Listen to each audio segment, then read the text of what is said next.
Welcome to Zombie Acting 101. It's very simple, it's very easy. We've all seen The Walking Dead. That is the goal and focus. Um, Aside from elements that will be introduced later on, from this point forward, I will speak to you in private regarding those. But for now, we'll keep today's topic very simple. Today's topic: the standard infected. Right? Standard infected are people who have just caught this virus casually. Within this point, your vocal cords are going to struggle. And rather than you guys fucking up your voice, it's very simple.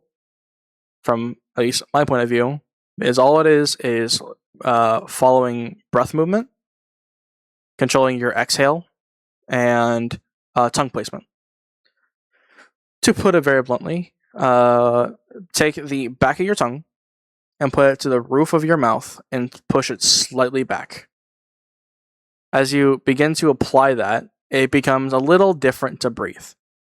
And that's because as the air pushes, it has to travel around your tongue to exit, to escape. So what you get is the think of it like almost like trying to cough up phlegm. It's probably like the best way to describe it.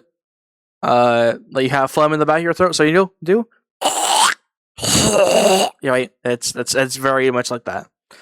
Just be careful because you can accidentally trigger your gag reflex. It's a little much. But as you do it,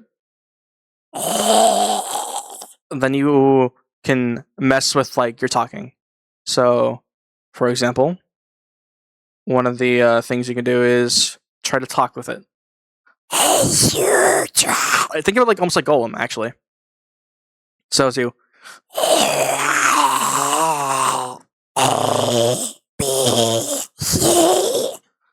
right, and you take the front of your tongue and you put it on the lower parts of your teeth. So to put them like right behind your two front teeth of your bottom part of your jaw, back your tongue to the back of your throat.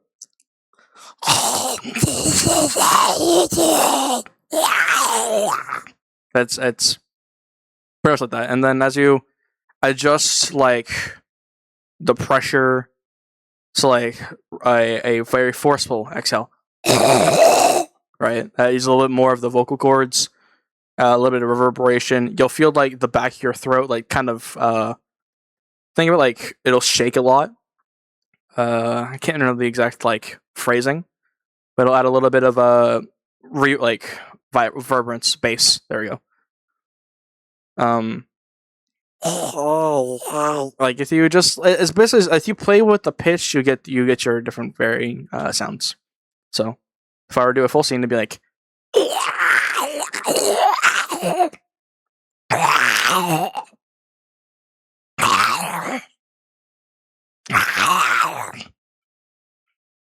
you know, that's like a rough, for me, an explanation guide of how I do the zombie voice, or at least a zombie like tone.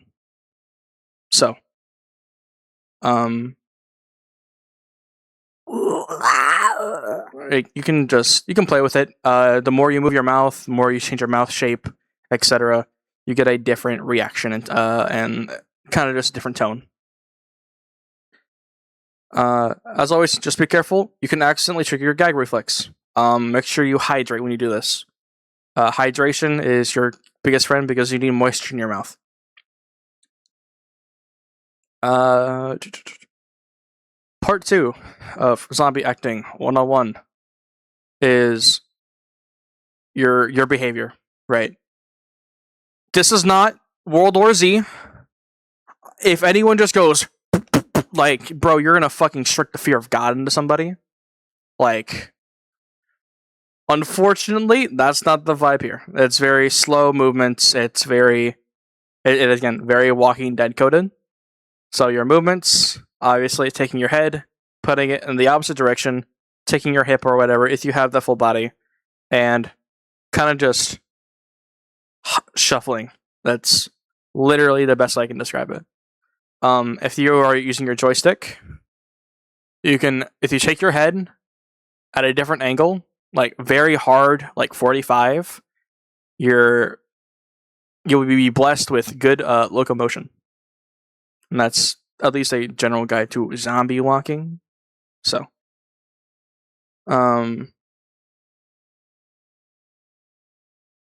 yep. If you guys have like, do you read in the side chat with Unique? There's also a good different take. Just find the one that works best for you. So again, zombie movement is just not human, not normal, shuffling. Think of it like taking your left and right arms, and as you're moving, move them at the same time. You don't walk in like a normal person. It's just you're shuffling.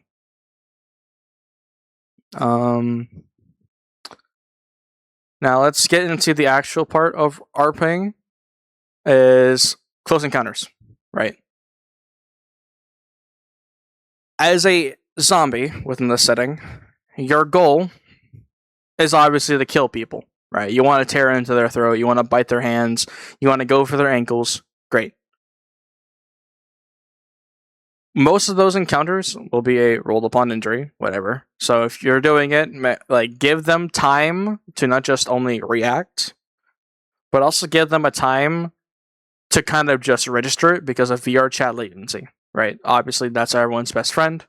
So, for example, our good friend Gur, come here. All right, stand about this far next, like same like right next to me. All right, so right there, right? Let's say Gur is a person, right? And I am shuffling my way towards him, right? And I go, I'm not just going to immediately go for his neck, right?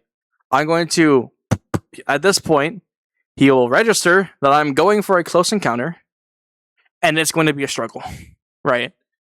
Every part of this is a struggle. Give them that timing and a chance to fight back. And if they don't fight back, or if there's another person, obviously shit's gonna get funky, right? Insinuate an injury. Yeah, absolutely. Insinuate an injury, right? Just a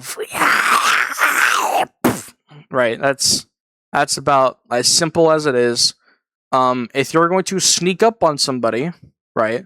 For example, if I'm behind you, I'm not gonna do the silent shit. I have to be vocal, right?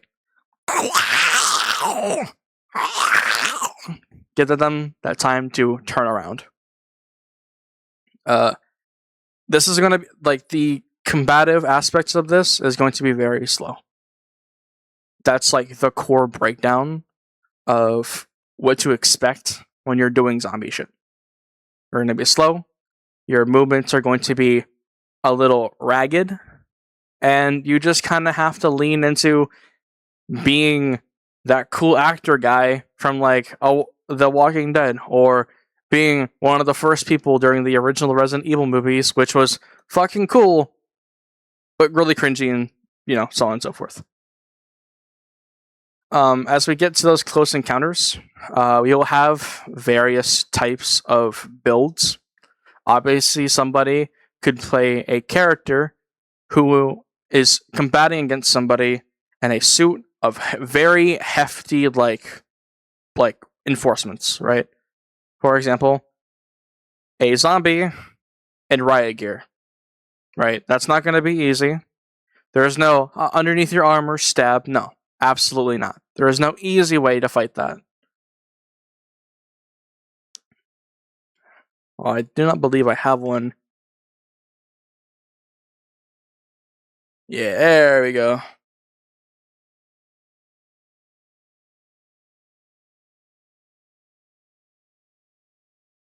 Yeah, right. If you're a zombie of this nature, right, having the best way to put it, have your head low and make them have a struggle, right? Snap your jaw. If you're not afraid of hurting your teeth,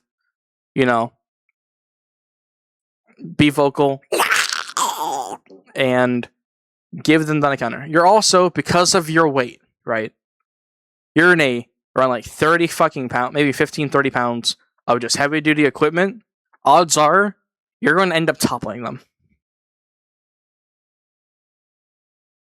So if I am playing John Survivor Man, and Cypher is a fucking riot officer coming towards me who is infected, he has got some shit, and all I got is right. I'm gonna move a little bit closer to the camera. Oh my god.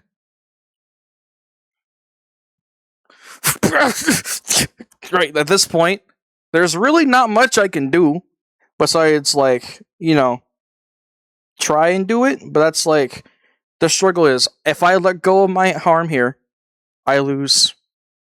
You're gonna lose your movement, right? And here I am, at fucking death's door. As a survivor, fighting one zombie is bad. Fighting two zombies is where I draw the line of and telling you, you are not going to be able to take this on normally. There are special conditions or officer friendly with a gun. That is the only two easy ways to win. Everyone else should not be Leon Kennedy. Everyone else is not Rick Grimes. They are not Daryl Dixon. You are not the Queen of England. There is no Tooth Fairy. Okay. If you have to deal with more than two, you can't spread your attention, right? You can shove, whatever. But at that point, they need to run. Because there's no stopping you. Once you've hard locked in on somebody, that's it. You're moving towards them. And now they have two individuals of various weights, various strengths, various armors, right? That are hobbling their way towards me or towards a person. And they really can't do much. People right now are going to struggle.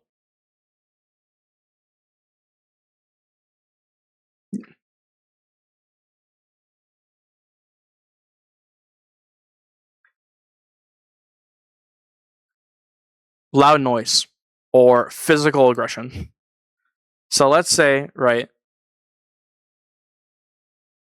Yeah, unless they shove you, or if someone shoves the infected, or unless somebody goes, "Hey!" right, and they're not within that close encounter, right? Exactly. You're mashing Q and Zomboid. The only thing is, once you have reached what I will call the grapple radius, it's a contested, in situation. DMs will try to float.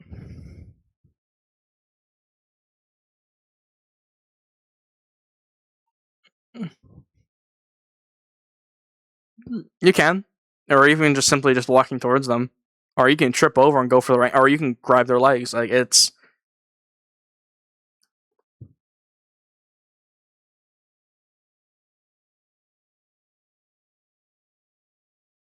yeah. You can take whatever approach as an infected that you wish of how to get somebody. Like, if you're on the ground, shamble your way towards them. If you're there's shit on the ground, stumble towards them.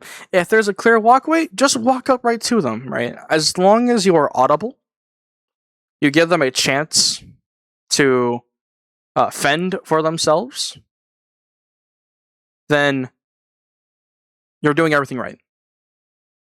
The only thing that I ask is, unless I am explicitly tell you, do not, it's one of those things of, if you got the clearance or you have this perfect opportunity, let me know or let a DM know. Don't Turn Back is a very tragically written narrative that you can die at the most minor of inconveniences, and at any point, something can happen that can get you killed. From the infected side, the danger comes from numbers. From a player side, It's the most minor inconvenience or a disagreement. From a PvE side, it's just the world. You can trip and break your ankle. You can fall off of a cliff and snap your neck. Like, you can tumble off the side of a fucking ledge and there goes your arms or your legs, right? This is not meant to be a easy thing to survive. This is not the story of how you lived and survived. This is the story of how you died. And that is the focus of Don't Turn Back. Now, yes.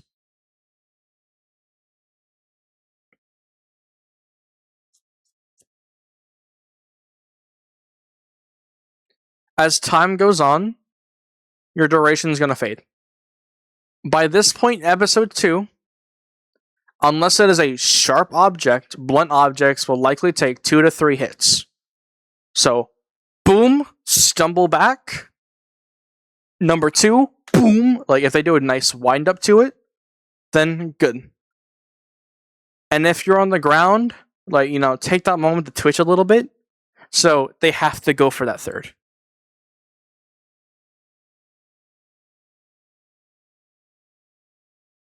Sledgehammer, right? Obviously, if they don't put any good movement to him, and it's just a whatever or a bonk, that's not gonna really work.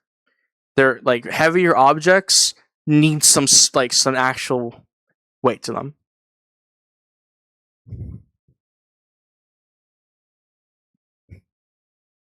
A nice good heavy one, just pretty much stun you. And at that point, you probably would become the likes of a crawler. And then, if you're on the ground, probably a good finisher. Or if you're already on the ground, boom, that's all you really need. As a reminder, players have what is called a trauma injury. Trauma injuries immediately render them immobile. They have to physically get on the ground. And they are not they cannot walk, they cannot run. You have to crawl. Yeah. Those who receive a trauma injury then have 6 minutes left to live until they can be tended to by someone with the doctor role. If they do not get that, it is guaranteed death. Trauma injuries can vary of certain conditions, but as a absolute, trauma injuries will guarantee death if they are not taken care of.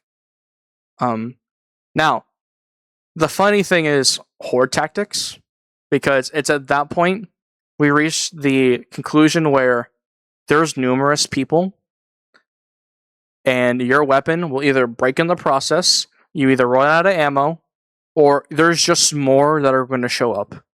Once you reach that horde state, the moment a horde gets their hands on somebody, you surround them. I will classify a horde as maybe more than 5 in this instance. Obviously, as time goes on and the more people that die, I ask of you to come back and continue to play zombies, right? Because I want the fear of seeing 20 fucking people shambling towards you and you got nothing but a broken stick in your hand. And unfortunately, you're not a doomsday prepper, so that's no longer a shiv. So yeah. So if we were to quickly take this moment to get into a little horde state, right?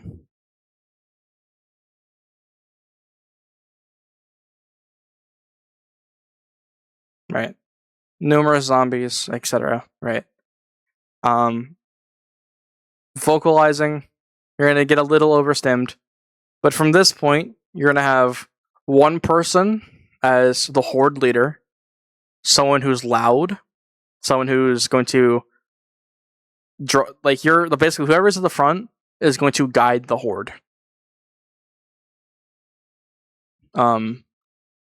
So for example, you have 1, 2, 3, 4, 5. Cool, right? It doesn't have to be an arrow. It can be as simple as just a little pile of people together.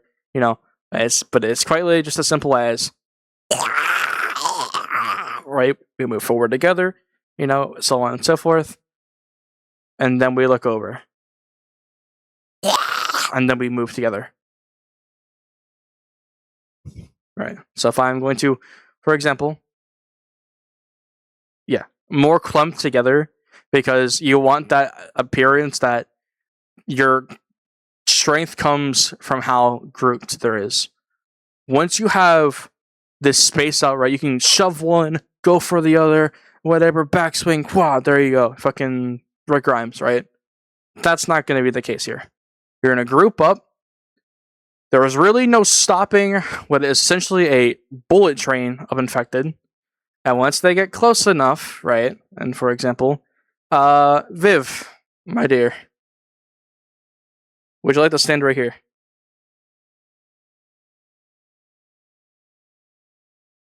Alright. Insert Viv. Horde moves forward, right? One grabs, the other surround. Yeah, and there it is. So we're generally, it's, you don't kind of go around from the back, you kind of just grab from the sides. So it's, at that point,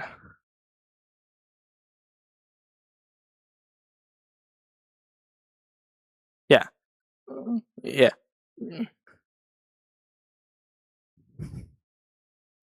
Yeah. Once you can grab, yeah. And then again, this comes into the close encounter thing, where she's pulling back, right? And then now it's, right, this is guaranteed death. This is guaranteed death. There is no roll. There is no nothing. It's, you've been surrounded. Prepare. This can either be your last stand, or the place where you get to channel your inner Halloween Horror Nights and go, "Oh my God, help me! Ah!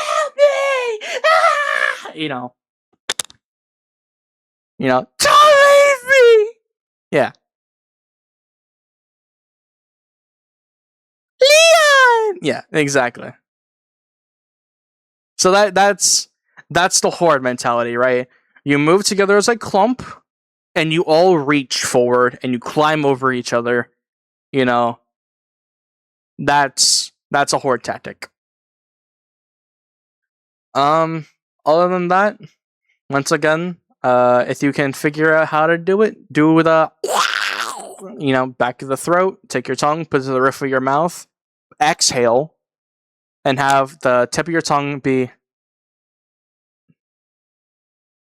Thank you, Viv, for ruining my recording. What's up, Navo? Oh my God. You can. Again, it's just primarily the goal is the.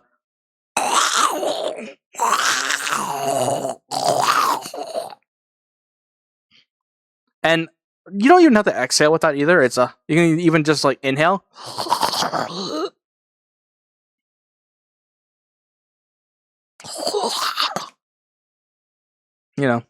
But there's different levels to it. There's different ways you can try to find that tone, but it's gonna be a little high pitched. It's gonna be a little more gargled, right?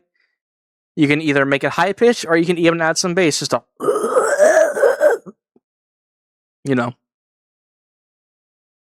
as such. So, in conclusion, with our 30-minute lesson, that is Zombie Acting 101. If you have any questions, I will take them. Other than that, I'm going to end my recording.